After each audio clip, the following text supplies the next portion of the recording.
Então, pessoal, nós vamos agora, nesse momento, falar do gênero textual poema.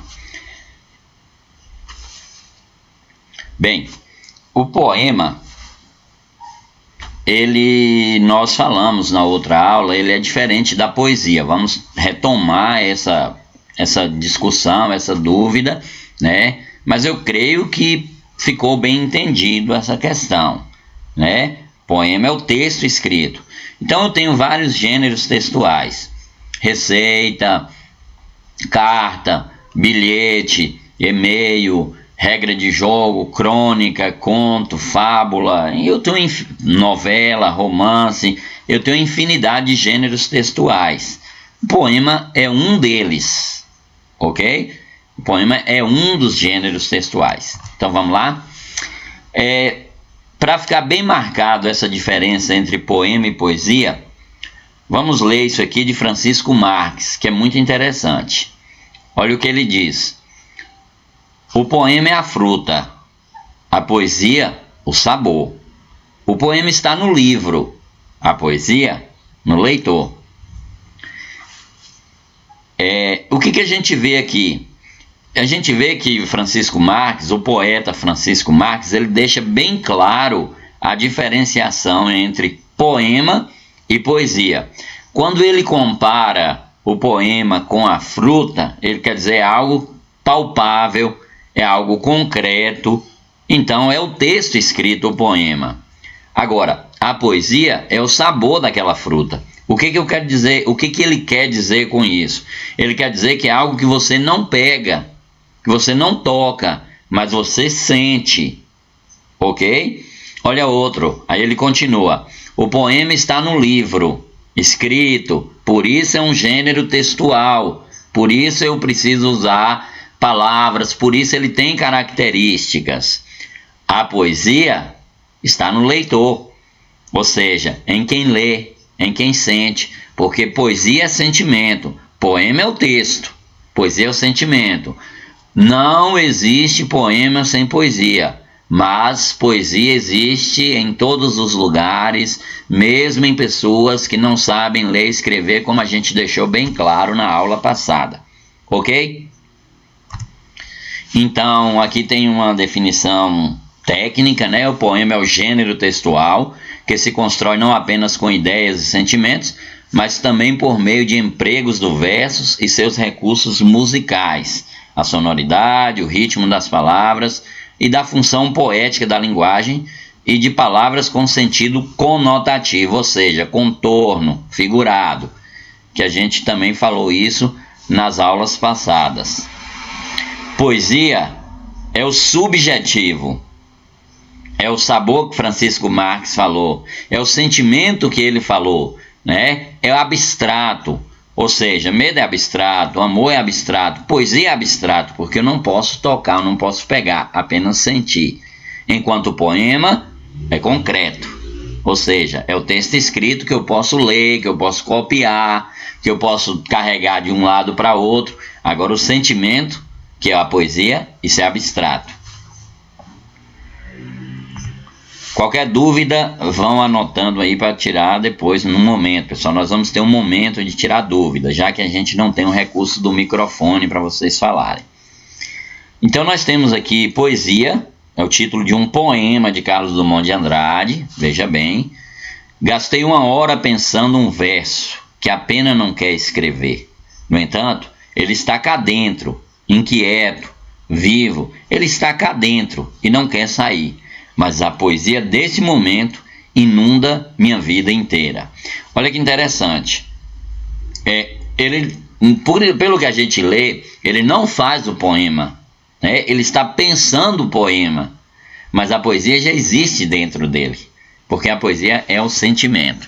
Entendeu, pessoal? Então ficou bem claro. Poesia é o sentimento, é abstrato, eu não pego aquilo que eu sinto, independente de saber ler, de saber escrever, de escrever bonito ou não, isso é poesia. Poema é o texto escrito, e é desse que nós vamos falar hoje. Todo gênero textual, ele possui características. Por exemplo, fábula animais, plantas como personagens, transmite ensinamento, tem moral, né? A moral da história, a moral, né? Que é o correto, a moral da história. Então, é uma história narrada que vai transmitir algum ensinamento. Isso é fábula. Receita culinária, tem ali os ingredientes, tem ali o modo de fazer, o modo de preparo. Então, como que eu vou reconhecer um gênero textual? Pelas características dele, ok? E as características do poema? Se o poema é um gênero textual, ele tem características? Claro que tem. Todo gênero textual tem características. Então é disso que vamos tratar nessa aula hoje, características do poema. Bom, vamos iniciar pela principal característica, porque sem ela não existe poema, que é a linguagem sentimental ou linguagem poética. É a poesia que nós falamos no início dessa aula, ok? Linguagem sentimental. Então, se você faz um texto lá e não coloca linguagem sentimental, né? Está parecendo um poema, mas não tem linguagem sentimental, não é um poema. Ok, pessoal? É um texto com rima, é um texto com escrita em verso, que a gente vai falar isso ainda, ok? Mas não é um poema, porque se não tem linguagem sentimental, não é um poema. Essa é a principal característica. Segunda característica, verso. O poema, ele é diferente de um romance, de um conto, de uma fábula. Esses textos que eu falei, eles são escritos em prosa, ou seja, prosaico, desenvolvido, paragrafado, ou seja, as frases, as orações vão ligando uma a outra e formando parágrafos, os parágrafos vão juntando e formam o texto. A linha completa, que a gente costuma falar. Isso é prosa. Poema, ele usa uma forma diferente, ou seja, as linhas do texto são chamadas de verso. Cada linha do poema, daquele texto poético, é um verso, ok? Então, eu não falo, vou ler a primeira linha do poema, não. Lê o primeiro verso, lê o segundo verso, ok? Aquela linha, bom é chamar pelo nome dela, que é verso, certo? Agora, quando esses versos se organizam em grupos, a gente chama estrofe, ou estância, como alguns chamam. E o que é estrofe? Estrofe é um conjunto de verso. E o que é verso? Verso é cada linha do poema. Certo, pessoal? A gente vai ver mais à frente nos exemplos e aí pode falar verso, estrofe e assim por diante. Mas, para ficar claro, cada linha do poema é um verso. Um conjunto de versos forma um poema. Veja que quando você lê um poema, às vezes você vê um bloquinho de verso ali, separa, vê outro. Aquilo são estrofes. Outro elemento presente no poema é o eu lírico ou eu poético. O que é o eu lírico? Eu lírico é a voz que fala no poema. E nem sempre corresponde à voz do autor. Por quê? Porque às vezes um homem ele pode escrever como se fosse uma mulher falando. E não tem nada a ver isso.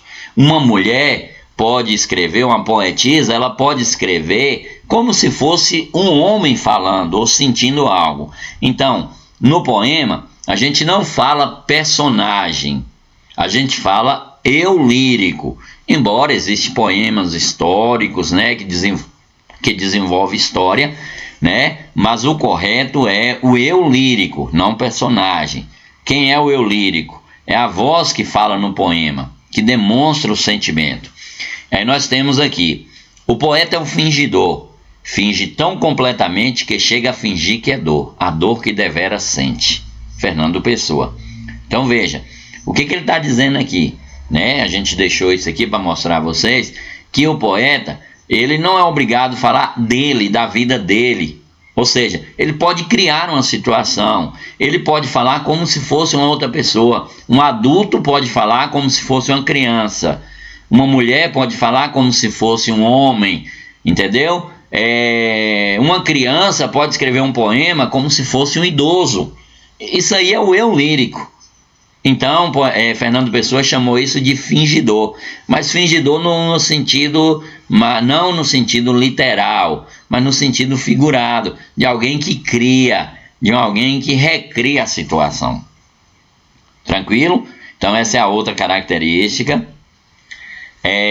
O que eu falei nesse slide aqui confirma, né? O eu lírico pode aparecer na forma feminina, mesmo o autor sendo, ou o poeta sendo do sexo masculino. Por que isso? Porque, na verdade, ele está criando a situação, né? Como diz Fernando Pessoa, no slide anterior, ele é um fingidor, né? Ele finge, né? Finge alegria quando às vezes está triste, finge tristeza quando às vezes está alegre, e é mais ou menos isso. Veja, por exemplo, esse verso, esse fragmento de poema, essa estrofe, de Chico Buarque de Holanda, conhecido, né? Cantor, compositor, homem, né? Porém, se você ler com atenção, você vai ver que ele fala como se fosse uma mulher. Já vai me encontrar refeita. Quem refeita? Ela, né? Feminino. Mas ele é homem. Pessoal, isso é o eu lírico. Não significa que é ele que está dizendo. Tranquilo? Próxima característica, a rima. O que é rima? Ou o que são as rimas? São coincidências sonoras que podem ocorrer em qualquer lugar dos versos, dependendo da escolha do poeta. Mais adiante, a gente vai estudar que não existe só rima lá no final do verso. A mais comum, a mais conhecida nossa, é aquela que a palavra termina num som e a última palavra do outro verso termina num som igual. Às vezes a rima pode ser interna, às vezes a rima estar acontecendo no meio do verso, não só no final, que é a chamada rima interna. Quando acontece no final é externa, quando acontece no meio, início, é interna, ok? Então isso vai depender da escolha do poeta, isso não é regra que tem que seguir, tem que ser sempre assim, né? As rimas obedecem a diversas classificações, né? Alternadas, emparelhadas, interpoladas, mas isso é um assunto para uma outra aula mais adiante. As rimas de dentro são internas, como eu disse, as nas últimas palavras do verso são finais ou externas. Tá, pessoal? Mas para a nossa aula de hoje, o que nós devemos dizer? Rima é quando há uma coincidência sonora. Por exemplo, amor e dor, saudade, felicidade. Está ocorrendo rimas, porque os sons são iguais. Tranquilo? Muitos poemas também, nem todos, apresentam ritmo. Para falar de ritmo, a gente não tem como não lembrar de música, né? Ritmo, cantar no ritmo, às vezes também lembrar até de esporte, né? Caminhar no ritmo, tudo igual, enfim, né? É um ritmo é uma coisa combinada. Então o que é ritmo? É a sucessão em poema, ritmo é a sucessão de sílabas átonas, que são as sílabas fracas, e sílabas tônicas ou fortes. Então é aquilo que vai assim, oscilando, ou seja, vai subindo e descendo, né? Embaixo, em cima, vai construindo ritmo. E aí assim, é por isso que às vezes você lê um poema, nós vamos ver exemplo disso mais adiante, você lê um poema, parece que assim, você se segura para não cantar. Por quê? Porque aquele poema ele tem ritmo, e aí assim, automaticamente você começa, parece que você está cantando o poema, né? E na verdade não é, porque ele é rico em ritmo, ou seja, nessa sucessão, nesse sobe e desce de sons que vai criando um ritmo, ok? A gente também vai mostrar isso em exemplo no poema para vocês entenderem melhor mais adiante. A gente vai voltar aqui nas imagens. as dúvidas, né? Se tiverem alguma dúvida, agora eu estou lendo aí o bate-papo. Se tiverem aí, pode agora, vamos dar um tempinho, né? Qualquer dúvida, anotem no bate-papo que a gente já tira. Que foi que nós falamos? Gênero textual, poema. Características. Lembram? Linguagem sentimental, linguagem poética é a primeira e a principal. Essa é a primeira característica. Versos, que é cada linha do poema, né? E as linhas juntas, o conjunto de versos formam as estrofes, ok? Rima, que é a combinação dos sons, certo? Ritmo, que é essa sucessão de som fraco e forte que vai subindo e descendo. Mais alguma coisa, certo, pessoal? E mais características assim, que aí a gente já entraria no assunto igual soneto, ode, mas aí não há necessidade nesse momento. Não estou vendo nenhuma dúvida, pessoal. Coloque aí se tiver alguma dúvida, porque estou lendo o bate-papo agora.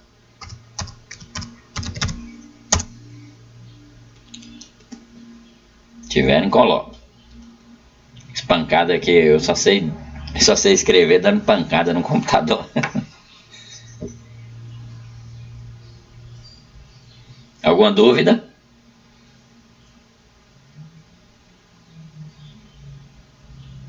Então vou voltar lá, pessoal. Aí tiver dúvida, vão registrando, vão anotando, que a gente vai lá. Deixa eu ver uma duvidazinha de Cauã Felipe. O teste que está no Sala de Aula é para todos, é sobre o teste. Bom, as dúvidas agora nesse momento é mais ligadas à aula, tudo bem, mas eu vou tirar a dúvida dele para a gente voltar lá. Sim, tem na turma do 6º ano, então o teste está lá, na turma do 8º ano o teste está lá, na turma do 9º ano o teste está lá, tranquilo? Então me parece que não há dúvidas em relação à explicação, características do poema. Vamos tocar para frente.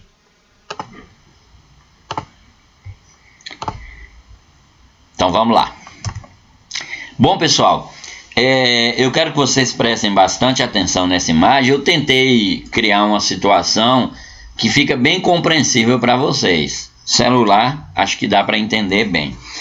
Veja bem, dentro das características do poema, tem características básicas, ou seja, que são indispensáveis, que não podem faltar. Mas tem características que a gente chama de recurso, que é opcional. Então eu tenho a imagem desses dois celulares aí, inclusive da mesma marca, não estamos fazendo propaganda não, viu, pessoal? A ideia não é essa não, mas tudo bem. Mas vamos lá. O celular azul da esquerda, vocês podem observar que ele tem 3 câmeras. O celular cinza, não sei que cor é essa, não estou enxergando bem, ele tem uma câmera só. Ok? Então vamos pensar. Vamos pensar no smartphone, que a gente chama esses celulares modernos de smartphone. Vamos pensar assim, eu preciso tirar uma foto comum, simples. Os dois fazem isso. Certo?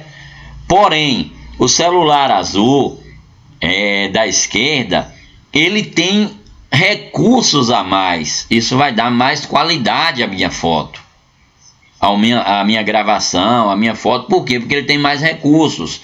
Então veja bem, o que é básico nos dois aí? O que é indispensável para os dois? Vamos dizer assim, ter câmera, fotografar e filmar. O que é recurso? O azul tem recurso, 2 câmeras a mais, o que torna a foto melhor, a gravação melhor. Outro exemplo, bicicleta. Veja, a bicicleta da esquerda, ela é toda, né, um trem de outro mundo, vamos dizer assim, né? É muito bom. Agora, da direita é também uma bicicleta, certo, pessoal? Agora, porém, se eu preciso, vamos dizer, para me locomover, correto? As duas servem. As duas servem. Agora, não vamos negar que a da esquerda, ela tem mais recursos, né? Então, ela vai me ajudar mais do que o da direita, correto? Então, assim, o poema também é assim. Tem poemas que é como essa bicicleta da direita. Ou seja, ela tem as características básicas. Indispensável. Ou seja, se essa bicicleta não tivesse aqui roda ou pedal, não serviria. Isso é indispensável na bicicleta. Agora, a questão da marcha, a questão do guidão mais farol e todo esse processo que vocês conhecem mais do que eu, então aí já são recursos. Por isso, tem poema que é igual a essa bicicleta da direita. Ele tem as características básicas, não pode faltar a roda, o pedal, o assento aí e o guidão pronto, né? Agora, a da esquerda é aqueles poemas que tem mais recursos, né? Mais enriquecidos, mais enfeitados, ok? Então, sendo assim, no poema, o que é básico e o que é recurso? Bom, linguagem poética é básico, não pode faltar, tá? Não existe poema sem linguagem poética, sem poesia, sem linguagem sentimental, ok? Outra coisa que é básico no poema, verso. Se você não escreve em verso, não é um poema. Se você preenche a linha toda e escreve em parágrafo, você está fazendo outra coisa, menos poema. É prosa. Então, isso é básico, tá? Eu lírico, ou seja, voz que fala no poema, isso também é básico, certo? Isso é indispensável no poema. Agora, vamos voltar para cá. O que é recurso no poema? Rima. Tem alunos, tem pessoas que acham que poema tem que ter rima. Poema não é obrigado a ter rima. Rima é um recurso, ok? Rima é para ajudar, para tornar o poema melhor, mais interessante, mas não é obrigatório, certo? Ritmo, aqui a ascensão sobe e desce, ascensão que vai, sobe, desce, né? Isso aí no poema é ritmo, né? Aquela sonoridade. Isso não é obrigatório, isso é um recurso, certo? Metrificação, que é um assunto para uma aula futura. Quer dizer, o que é metrificação? É as sílabas tudo muito bem divididinha. Cada verso tem a mesma quantidade de sílaba, né? Nenhuma sílaba tem a mais do que a outra. Isso é um recurso, isso não é obrigatório. Então, pessoal, no poema tem características que são básicas, mas tem características que não são básicas, são recursos. Aquilo que é básico é indispensável, não pode faltar, tá? Linguagem poética, que é a poesia, o sentimento. Versos, cada linha do poema, linha curta. Junta aí, claro, os versos pode juntar e formar estrofe. Uma estrofe só, duas, três, não vem ao caso. E eu lírico, que é a voz que fala no poema, certo? Agora, eu fiz um poema com o que é básico, tem que ter o que é básico, tranquilo. Mas eu quero colocar recurso, aí é outra coisa, né? Aí eu vou acrescentar rima, vou acrescentar ritmo, metrificação e assim por diante, certo? Dúvidas? Vamos voltar lá. Eu gosto de estar voltando porque aí a gente...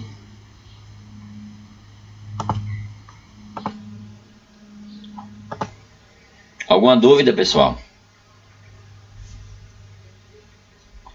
Então, assim, das características do poema, só lembrando, nem todas são indispensáveis. Tem que estar no poema, ok? Ó, linguagem poética tem que ter, é indispensável. Verso é indispensável. Eu lírico é indispensável. Porém, rima, ritmo, metrificação, e todo aquele processo, outras coisas que acrescentam, isso aí são recursos, igual eu dei o exemplo no celular que tem mais câmera, na bicicleta que tem mais recursos, ok? Então tudo bem, estou olhando aqui o bate-papo, não estou vendo dúvida, então vamos voltar lá para a nossa aula.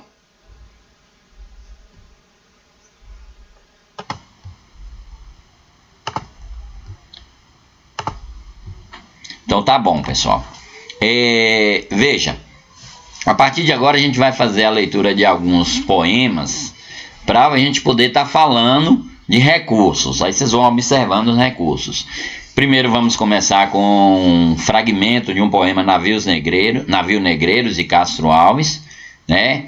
E ri-se a orquestra irônica, estridente, e da ronda fantástica a serpente faz doudas espirais. Se o velho arqueja, se no chão ressalva, ouvem-se gritos, o chicote estala e voa-se mais e mais. Presas no elo de uma só cadeia, a multidão faminta cambaleia e chora e dança ali. Um de raiva delira, outro enlouquece, outro que martírio embrutece, cantando, geme e ri. É um poema muito fantástico que mostra a dor, o sofrimento dos negros africanos que eram trazidos escravizados para o Brasil, pessoal? E Castro Alves escreveu esse poema e declamou numa época que não tinha redes sociais, televisão, rádio, né? Não tinha tantos recursos como vocês, os jovens, têm hoje. Imagine que os jovens juntavam para declamar, para fazer, para ler poema. Veja que coisa interessante. E aí a gente imagina Castro Alves declamando esse poema. Dava para mexer assim, as pessoas sensibilizar com o sofrimento dos escravos. O que a gente tem aí? Quantas estrofes? 2, né? Nesse fragmento, claro, 2. Cada estrofe aqui nós temos na primeira 1, 2, 3, 4, 5, 6 versos na primeira, 6 versos na segunda. Ok? Então, cada linha dessa chama verso. Esse conjunto de linha aqui separado, conjunto de verso, é estrofe. Então, eu estou vendo aí na tela 2 estrofes e cada estrofe 6 versos. Estamos vendo rima, estridente, serpente, resvala, estala, espirais e mais. Isso na primeira estrofe. São rimas. O que são rimas? São sons parecidos, palavras que têm sons parecidos, ok? Embaixo também a gente tem rima, cadeia, cambaleia, ali com ri, enlouquece com embrutece, ok? Então isso são rimas. Linguagem sentimental, tem? Claro que tem. Ele usa aí o que? Ele fala do sentimento, do sofrimento, né? Ele fala comparação, ele compara o ato brutal daqueles capatazes chicoteando os negros como se fosse uma orquestra, um som, mas uma orquestra irônica. Que som é esse? Não som de alegria de quem está cantando, de quem está dançando, festejando. É um som de alguém que está sofrendo, gemendo, chorando, sentindo dores, ok? Então aí eu tenho a linguagem sentimental também. Nesse poema a gente vai ver uma das características que é recurso, que não é obrigatório. Trem de Ferro de Manuel Bandeira. Vamos ler só um fragmento dele. Café com pão, café com pão, café com pão. Vixe Maria, que foi isso, maquinista? Agora sim, café com pão, agora sim. Voa fumaça, corre cerca, aí seu foguiça. Por que eu li dessa forma? Para lembrar vocês alguma coisa. O barulho do trem nos trilhos. E quem escreveu isso, Manuel Bandeira, o poeta Manuel Bandeira, ele tinha essa intenção de criar um ritmo. Ao ler café com pão, você lê como se fosse o barulho da roda do trem nos trilhos. Isso é ritmo, né? Não tem como eu ler esse poema assim, café com pão. Café com pão. Pessoal, o poema está sem vida. Então, café com pão é o ritmo do poema, que é um recurso, não é obrigatório, ok? Isso é ritmo. Vamos a um poema de Ferreira Goulart, Não Há Vagas. Vou ler só uma estrofe, tá? O preço do feijão não cabe no poema. O preço do arroz não cabe no poema. Não cabe no poema o gás, a luz, o telefone, a sonegação do leite, da carne, do açúcar, do pão. Vou ler mais uma vez que não ficou legal a leitura não. O preço do feijão não cabe no poema. O preço do arroz não cabe no poema. Não cabe no poema o gás, a luz, o telefone, a sonegação do leite, da carne, do açúcar, do pão. O que a gente tem aqui? Claro que tem mais coisas para ser lido, mas o que a gente tem aqui? A gente tem um poema interessante, que é um poema crítico. Porque poema também não é só para falar de amor, de alegria, ele fala de coisas tristes também, sentimento de tristeza. Aqui o eu lírico manifesta a tristeza de um momento de crise, de dificuldade, de carestia, ok? Isso não está cabendo no poema, não dá para falar no poema disso. Ele já faz um poema falando disso, ok, pessoal? Então lembrar que poema não é só amor, alegria, amizade, beijinho, abraço, não é só isso não. Poema também fala de sofrimento, como aquele Navios Negreiros de Castro Alves, que eu li primeiro, como esse que fala, né, de pobreza, de dificuldade, ok? Aí, é claro, recursos, se ele quiser. Esse aqui não tem rima. Veja que não tem rima, né? A não ser se eu disser ali feijão, pão, sonegação. Tirando essas palavras aqui que rimam, não tem mais que rimam. Porque rima é recurso. Agora, o verso está aí, que é fundamental, né? O eu lírico, alguém falando, sentindo, está aí, certo, pessoal? A linguagem sentimental, embora seja um sentimento de tristeza, de decepção, está aí também, ok?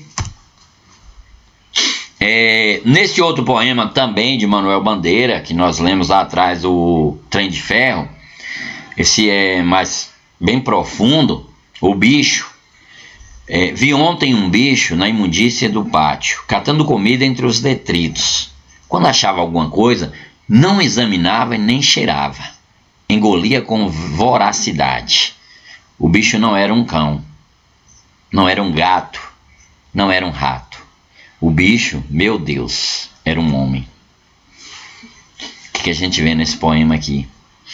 Sentimento, tristeza, retratando. O eu lírico retrata uma pessoa que passa fome, né? E que na ânsia da fome ele cata detritos, restos de comida, de lixo e vai comendo aquilo para matar a sua fome. Veja aqui, expressão de tristeza, né? Nós temos aí versos, que é fundamental, linguagem poética, linguagem sentimental, que é fundamental também, é indispensável. Temos aí também o eu lírico, alguém que fala. Não estou vendo rima, não estou vendo ritmo, não estou vendo aí métrica. Isso é recurso. Certo, pessoal? Próximo. Ou isto ou aquilo, de Cecília Meirelles. Ou se tem chuva e não se tem sol. Ou se tem sol e não se tem chuva. Ou se calça a luva e não se põe um anel. Ou se põe um anel e não se calça a luva. Quem sobe nos ares não fica no chão. Quem fica no chão não sobe nos ares. É uma grande pena que não se possa estar ao mesmo tempo em dois lugares. Ou guardo dinheiro e não compro doce, ou compro doce e gasto dinheiro. Ou isto ou aquilo, ou isto ou aquilo. E vivo escolhendo o dia inteiro. Não sei se brinco, não sei se estudo, se saio correndo ou fico tranquilo. Mas não consegui entender ainda qual é melhor, se isto ou aquilo. Veja a poética de Cecília Meirelles aqui, né? Cada estrofe dessa com 2 versos, estamos vendo 1, 2, 3, 4, 5, 6, 7, 8 estrofes, cada uma com 2 versos, né? Não há uma preocupação com rima, sol não rima com chuva, né? Repetição de palavras que é aí, mas há o sentimento do eu lírico, que é indispensável, né? Verso, que é indispensável, e linguagem sentimental, porque ele está expressando um sentimento de dúvida, né? Se isto ou aquilo, se isto ou aquilo. Próximo. Manuel de Barros. O rio que fazia volta atrás da nossa casa era a imagem de um vidro mole. Passou um homem e disse: essa volta que o rio faz se chama enseada. Não era mais a imagem de uma cobra de vidro que fazia uma volta atrás da casa. Era uma enseada.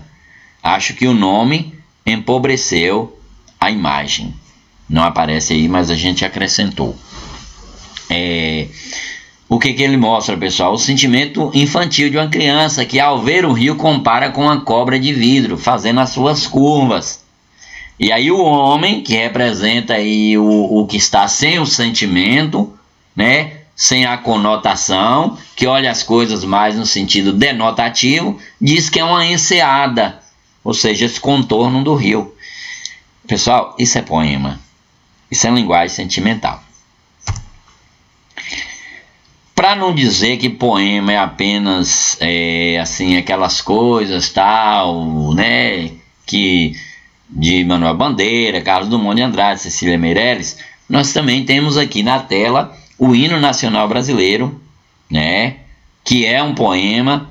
Lembrando que hino, pessoal, hino é um poema de exaltação a uma divindade, exaltação a uma pátria, a uma cidade. Isso chama hino. É um tipo de poema que é usado para exaltar uma divindade ou um local, uma pátria, é chamado de hino, ok? Por isso, Hino Nacional Brasileiro. Quem compôs, quem foi o poeta? Joaquim Osório Duque Estrada. E aí alguém veio e fez a composição melódica para poder cantar. Então nós temos algo que é poético, né? Claro, não resta dúvida.